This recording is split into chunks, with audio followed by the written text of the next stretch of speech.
I came from furniture sales, believe it or not. I was tired of my everyday, day-to-day, in and out, same thing, boring, repetitive.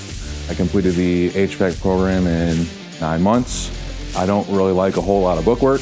So for me, you have a little bit of bookwork and then the rest would be hands-on.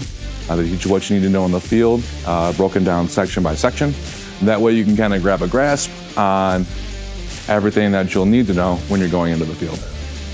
My experience with the instructors was excellent. Each instructor sort of specialized in a different area of what we studied, and they would take their knowledge and help you if you were wanting to learn.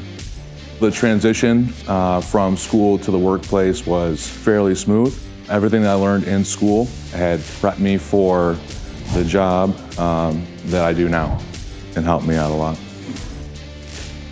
Typical day on the job for me is receiving my calls in the morning, going from home to home, diagnosing issues with residential furnaces and air conditioners, resolving the problem, getting the part, replacing the part, and then making sure the system is operating correctly.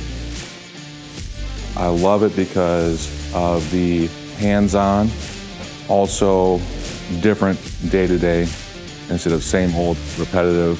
The best thing I ever did. It helped me change my life completely from A to Z and do a complete 180. I love it.